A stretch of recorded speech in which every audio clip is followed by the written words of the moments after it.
tuve un cambio. Al ser salvo, tuve un cambio en mi corazón.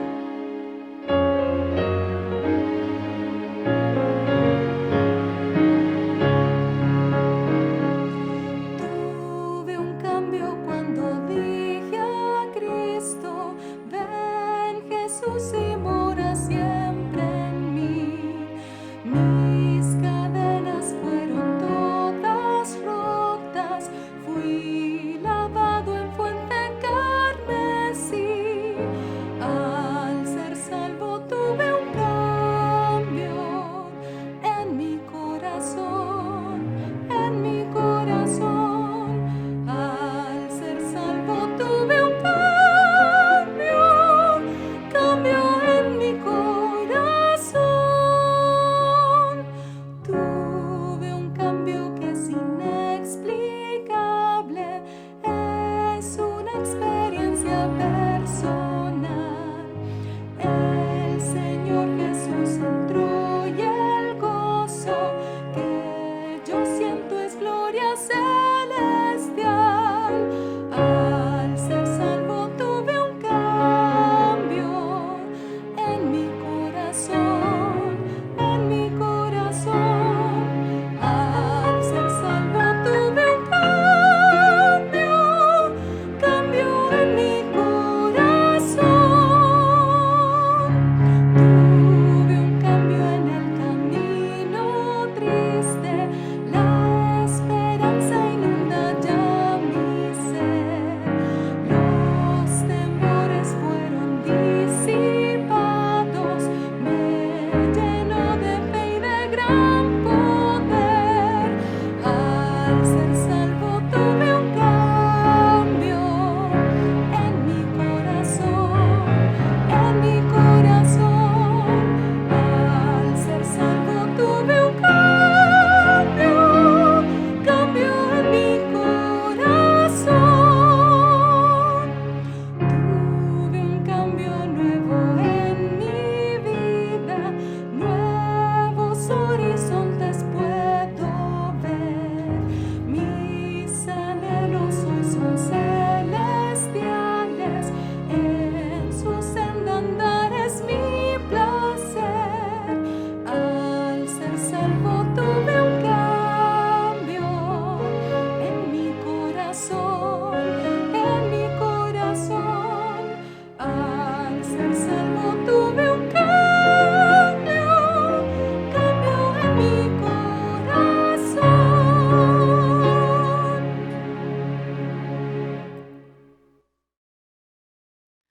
Si alguno me sirve, sígame, dice Juan 12:26, himno 474, he decidido seguir a Cristo.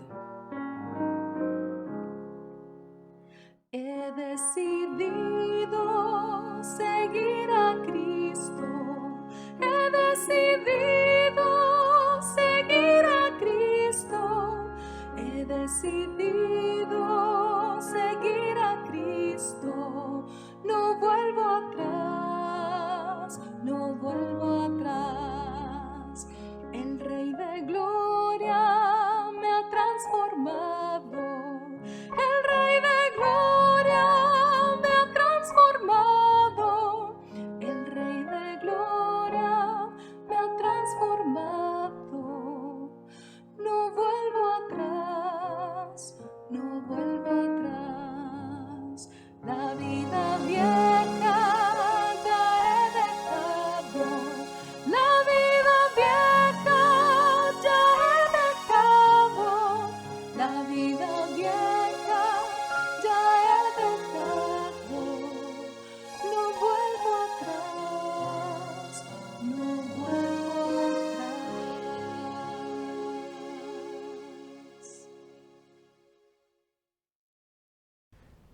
Buenas noches, hermanos. Es una alegría estar con ustedes y ver este pasaje que es central en la Biblia, que unifica al Antiguo y al Nuevo Testamento, que describe la misión del Señor Jesús, que define el centro de la voluntad de Dios para con nosotros. que define el rumbo y el destino terrenal de los cristianos y que resume todo lo que es el Evangelio de Jesucristo. Es un pasaje muy importante. El Señor se los dijo a los discípulos claramente para que pudieran entender la fe cristiana y cómo de la fe judía podía evolucionar a la fe cristiana como el destino correcto, como el destino que Dios dio a la fe judía. No es que la fe judía estuviera equivocada, sino que iba en ese sentido y tenía que llegar a la fe cristiana. Entonces, el que no ha llegado, sino que se ha quedado en el judaísmo, todavía no llega a la fe de Jesucristo, que es la fe que vale. Todas las demás fees no tienen valor alguno. Fíjese que mucha gente usa la palabra fe para decir confianza en. Yo tengo mucha fe en este medicamento, es muy bueno. Yo tengo mucha fe en esta persona, en este político, es muy capaz. O yo tengo mucha fe en mí mismo, sé que puedo, yo sé que puedo. Y son formas de confiar en algo o en alguien, y esas fees están muertas. Porque a lo mejor nos sirve alguna vez, a veces sí puedes, a veces no. Finalmente se acaba el poder de nuestras fuerzas y esa fe habrá muerto. Y mucho más cuando se trata del destino eterno del ser humano, no podemos depositarlo ni en personas vivas ni muertas, mucho menos en objetos inanimados. La fe nuestra debe estar puesta en Jesucristo y nada más en Él, porque Él es el que nos da la salvación. Vamos a leer en Marcos 8, los versículos 31 al 38, donde se describe esta palabra, niégate a ti mismo. Toma tu cruz y sígueme. Esa expresión es muy importante, ¿no? Pocas veces entendemos qué quiere decir niéguese a sí mismo. Y si le decimos toma tu cruz, más difícil. Termina la gente no siguiendo al Señor porque ni se pudo negar a sí mismo, ni tomó su cruz, y menos va a seguir al Señor Jesús sin negarse a sí mismo y sin tomar la cruz. Eso no se podría, no se puede hacer. Dice así Marcos 8:31. Y comenzó a enseñarles que era necesario que el Hijo del Hombre padecer mucho y ser desechado por los ancianos, por los principales sacerdotes y por los escribas, y ser muerto y resucitar al tercer día. Esto se lo decía muy claramente. Pero entonces Pedro le tomó aparte y comenzó a reconvenirle, no, Señor, no hagas eso, Señor. Pero él volviéndose y mirando a los otros discípulos, reprendió a Pedro. Lo reprendió y dijo, quítate de delante de mí, Satanás, porque no pones la mira en las cosas de Dios, sino en las cosas de los hombres. Y llamando a la gente y a sus discípulos, vengan, les dijo, si alguno quiere venir en pos de mí, niéguese a sí mismo, tome su cruz y sígame. Porque todo aquel que quiera salvar su vida, la perderá. Porque ¿qué aprovecha al hombre si ganare todo el mundo y perdiere su alma? ¿O qué recompensa dará el hombre por su alma? Porque el que se avergonzare de mí y de mis palabras, en esta generación adúltera y pecadora, el Hijo del Hombre se avergonzará también de él cuando venga en la gloria del Padre con los santos ángeles. Hasta ahí la lectura de la palabra de Dios. Señor, oremos. Padre, guíanos para explicar muy bien esta parte de la Biblia que entraña el corazón del Evangelio. Pues te lo rogamos en el nombre de Jesús, nuestro Señor y Salvador. Amén. En este pasaje el Señor se autodefine como el Hijo del Hombre. También se podría llamar el Cristo, el Mesías, el Hijo de Dios, pero él prefería llamarse el Hijo del Hombre. Y esta expresión que el Señor Jesús hace de sí mismo y que la registra Marcos en este pasaje, equivale a el enviado de Dios del cielo tomando forma humana, porque se hizo hijo de hombre. Es la descripción y la definición nominal de el Mesías prometido. Ya el pueblo judío tenía el concepto de que vendría un Mesías, un enviado por Dios para ser Señor en Israel. Y es una verdad que el pueblo judío ha tardado mucho en captar, mucho. Alguna vez estuvimos escuchando un programa judío durante meses. Lo pasaban tal día, a tal hora, y estaban ahí judíos de nacionalidad, pero radicados en México, que hablan el español muy bien y que conocían todas las costumbres y todas las enseñanzas del judaísmo. Y sin lugar a dudas, el judaísmo y el pueblo judío son admirables. Es alguien a que uno aprecia mucho y quisiéramos escucharlos y saber sus costumbres, sus formas, sus usos. Y nos gozábamos de escucharles dar sus testimonios de las diferentes fiestas y cómo acostumbran ellos comprometerse al matrimonio y qué es lo que comen, cómo son sus dietas, todas esas cosas que son interesantes del pueblo judío.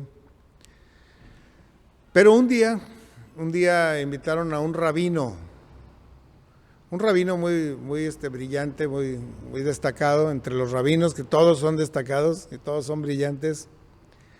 Y a ese rabino lo invitaron para que viniera a hablar sobre el Mesías. Bueno, a mí me interesó mucho eso porque siempre hemos preguntado, bueno, ¿cuál es el concepto que un pueblo tan inteligente como es el pueblo israelita tiene acerca del Mesías? ¿Y qué piensan de Jesucristo? El hombre, ¿qué piensan? ¿Y cuál es la esperanza que ellos tienen respecto al Mesías prometido? Y hablan muy bonito, hablan casi cinematográficamente, tienen una imaginación admirable, casi envidiable, porque sí tienen conceptos imaginarios muy buenos. Y decían, el Mesías va a ser un hombre muy distinguido, muy poderoso, con una espiritualidad sobresaliente, que hará por sus palabras, por su mirada, por su presencia, que todas las demás personas quieran conocer a Dios. Nada más con que Él se presente en cualquier foro, en cualquier lugar, donde Él vaya, su sola presencia y su palabra hará que todos volteen a ver a Dios y quieran estudiar la Biblia y la ley y el Torá y quieran practicarlo. De tal manera que hará un mundo diferente, un mundo precioso que va a reinar la paz en toda la tierra, y Él estará en Sión, en Jerusalén, en el tercer templo que será edificado, y Él desde ahí regirá a las naciones. Y todas esas cosas están por cumplirse, dicen ellos. Y eso hablan del Mesías que ellos esperan recibir. Será tan poderoso, tan fuerte, que ni siquiera va a tener que empuñar las armas, sino que todas las naciones se van a sujetar a Él por su presencia, por su magnetismo personal, por su influencia espiritual, ¿no? Así que eso estaban pensando los judíos de hoy en día acerca del Mesías que ya mero llega. Ellos están pensando que ya mero llega, sí. Pero resulta que era lo mismo que estaban pensando los judíos, los fariseos, los escribas, los principales sacerdotes del pueblo de Dios en el tiempo de Jesús. Ellos también esperaban a un hombre sumamente poderoso cuya influencia iba a transformar las vidas de todos y todos iban a buscar a Dios y los otros imperios, el griego, el romano y todos los demás, iban a sujetar a la figura del Mesías que vendría para reinar en Jerusalén, desde el templo que estaba ahí en Jerusalén. Esa era la esperanza. En cambio, los discípulos de Jesús esperaban lo mismo, ¿no? Lo mismo estaban esperando los discípulos. Y cuando vieron a Jesús, dice: tú eres el Mesías, tú eres el Cristo, el Hijo del Dios viviente. Porque veían cómo Él atraía a las multitudes. Y veían cómo Él atendía los problemas de las multitudes y podía vencer hasta una tormenta en el mar, y podía levantar muertos, y podía curar las lepras. Y dijeron: tú eres el Hijo de Dios, el Hijo del Dios viviente, el Mesías prometido. Y todo iba bien, pero estaban pensando que iba a llegar a gobernar en Jerusalén, y que todos, incluyendo los fariseos y todos ellos, se iban a sujetar a su liderazgo, y que los romanos iban a rendirse ante él, y todas las cosas. Así iba a ser. Y los mismos discípulos decían: Señor, una cosa queremos pedirte, que estemos mi hermano y yo a tu diestra y a tu siniestra cuando empieces tu reino. Ellos ya estaban acomodando el gabinete económico del Señor en el reino que iba a tener en Jerusalén. Pero de pronto aquí el Señor viene y les describe la misión de el Mesías. La misión del Mesías era totalmente diferente a lo que el pueblo esperaba en ese tiempo, a lo que los discípulos esperaban en ese tiempo, a lo que los judíos de hoy en día y los rabinos de hoy en día esperan del Mesías que va a venir. La misión del Mesías que Dios mandaba era diferente, muy diferente, casi, es decir, contradictoria. El Señor Jesús aquí anunció su misión y empezó diciendo este párrafo, esta narración, esta revelación.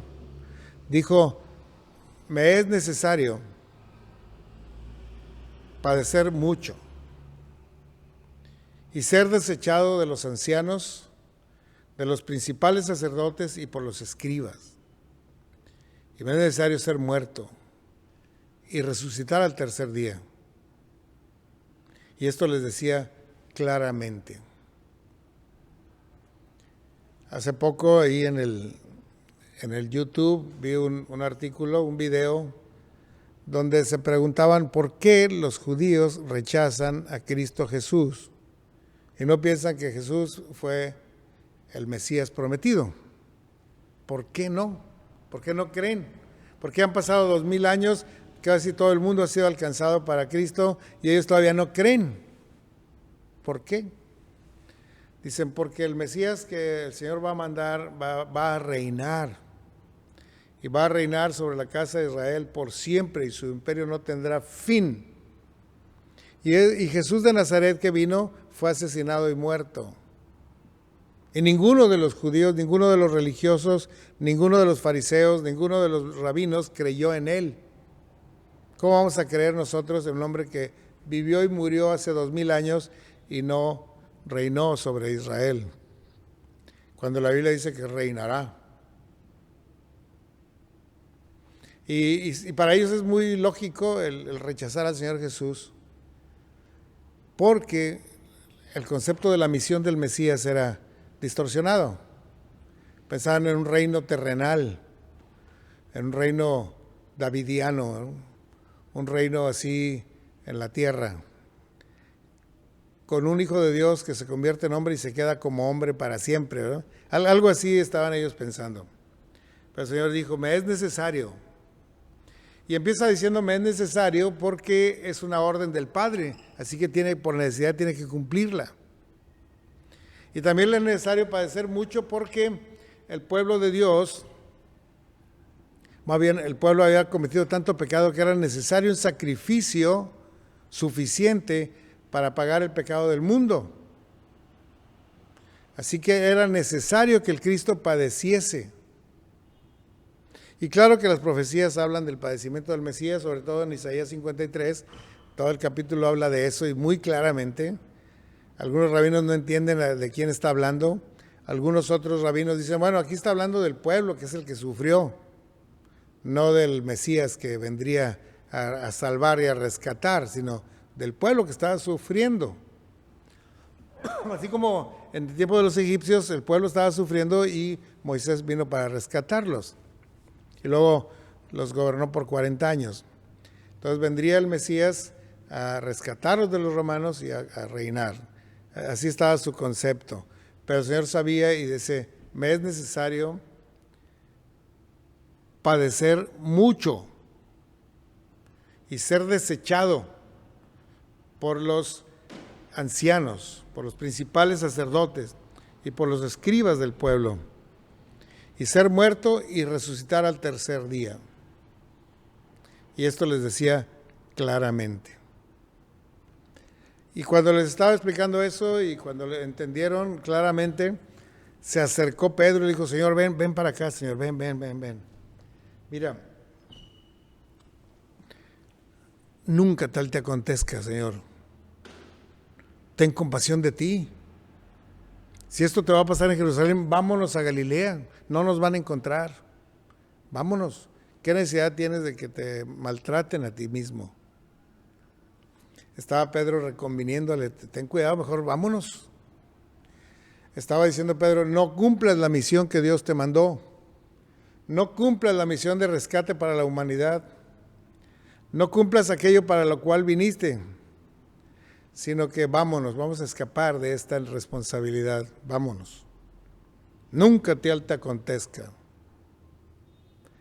Así que el Señor Jesús, oyendo estas palabras de Pedro, volvió y vio a los otros discípulos que estaban allí y regañó a Pedro. Le dijo, apártate de mí, Satanás, me eres escándalo. Porque no ves las cosas de Dios, sino las cosas de los hombres ves. Llama la atención que oyendo esto de Pedro, volteó a ver a los demás y regañó a Pedro viendo a los demás. ¿Por qué haría eso el Señor? Porque los demás estaban pensando lo mismo que Pedro. En realidad estaba regañándolos a todos porque no estaban viendo las cosas de Dios, el plan de Dios, el rescate de Dios, la salvación que vendría, sino que estaban viendo la conveniencia personal, humana. Ese es el problema.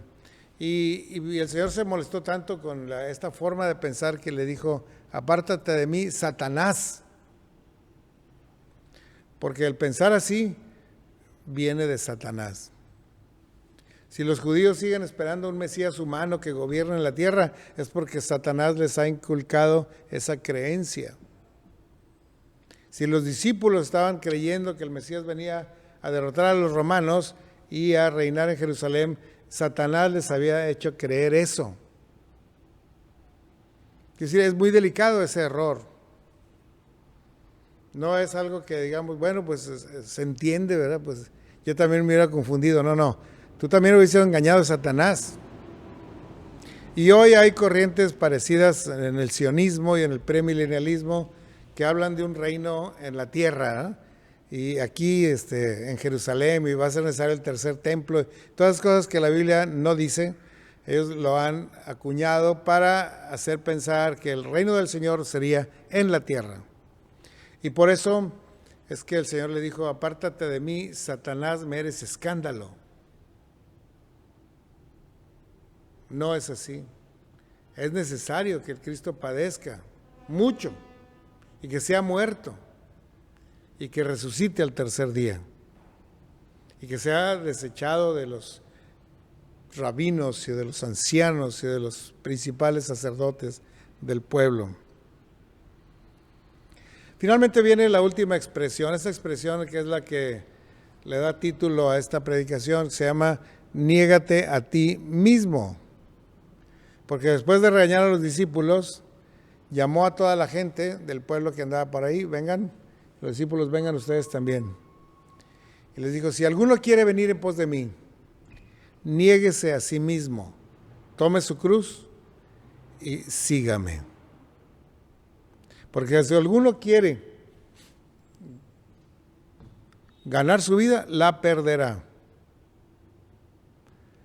Porque ¿qué puede pasar si alguien gana todo el mundo y pierde su alma? ¿O qué recompensa puede dar por su alma? Si alguno quiere ganar su vida, la perderá.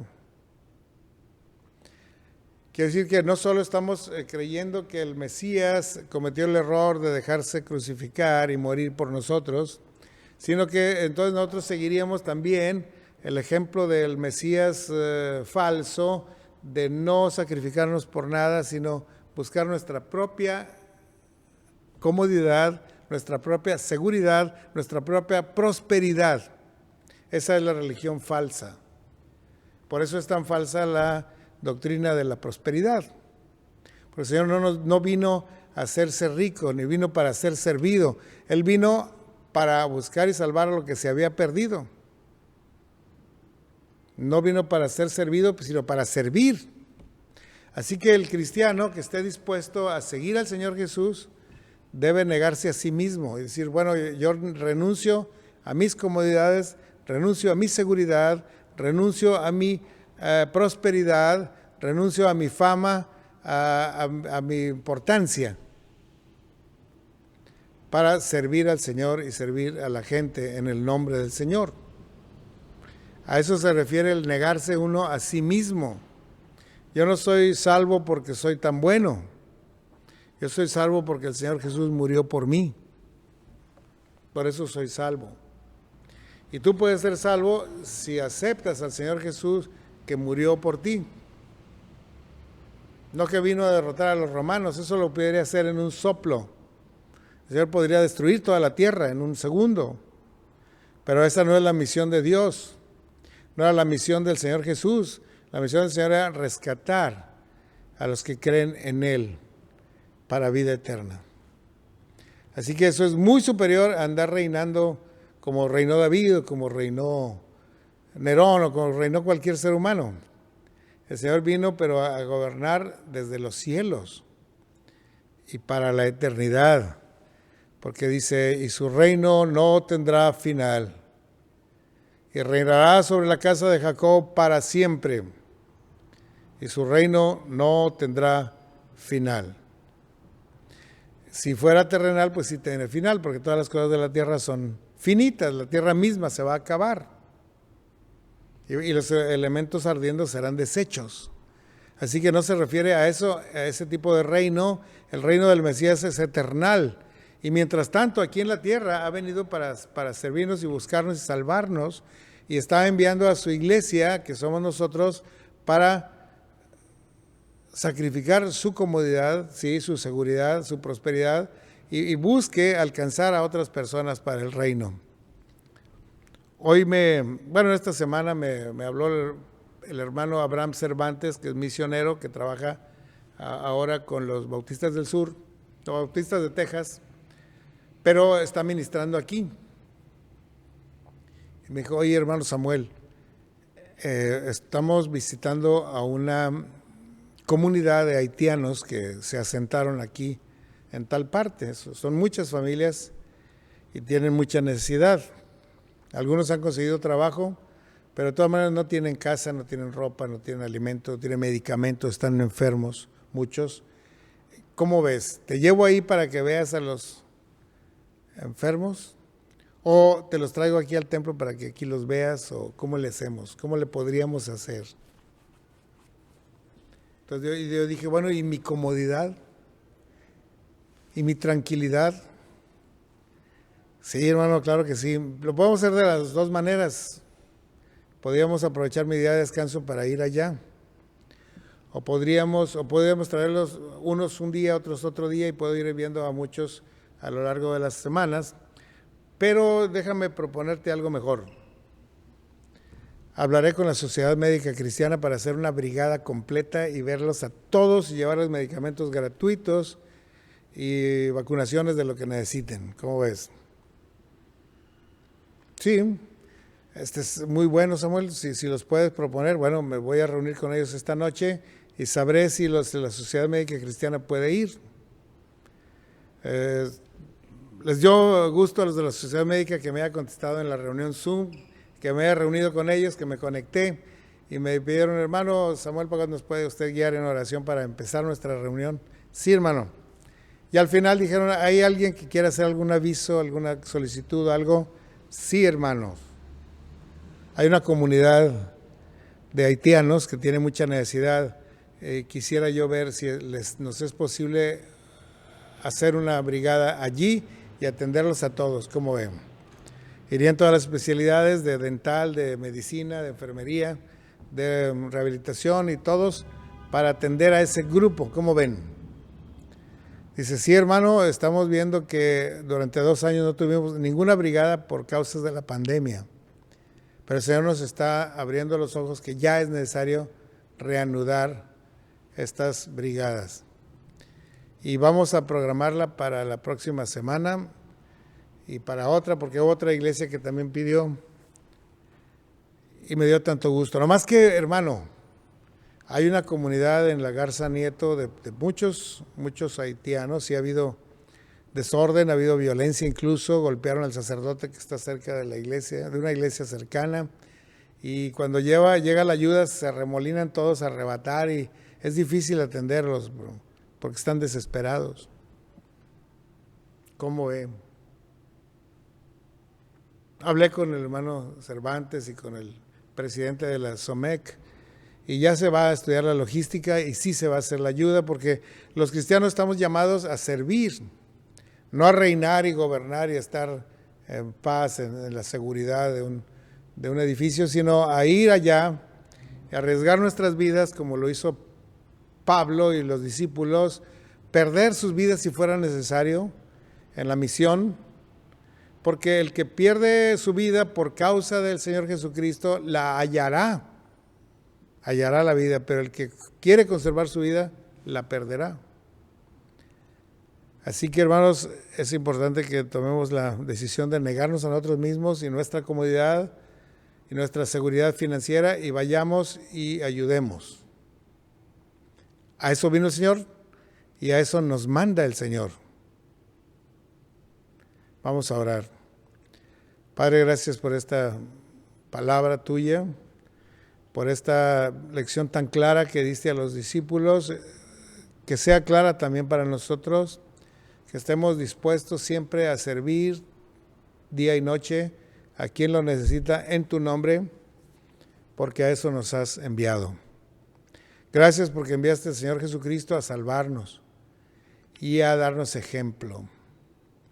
Bendice a la iglesia, a todas las familias, los que están cerca, los que están lejos, los que ya se congregan, los que todavía no se han querido congregar, y permite que podamos tener una iglesia muy, muy activa, muy obediente a tu mandato.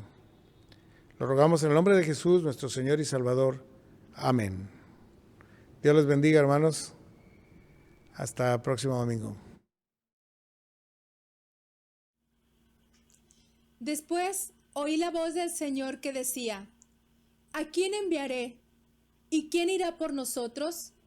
Entonces respondí yo: heme aquí, envíame a mí. Himno 268 del Himnario Popular. ¿Quién a Cristo quiere?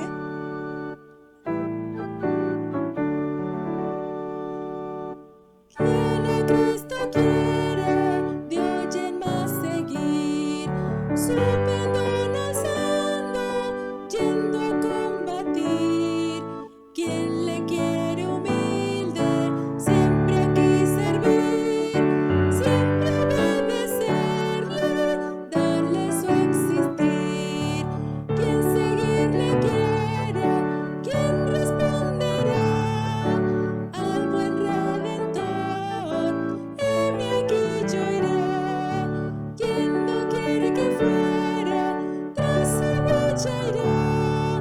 ¿Quién dirá al Señor? Yo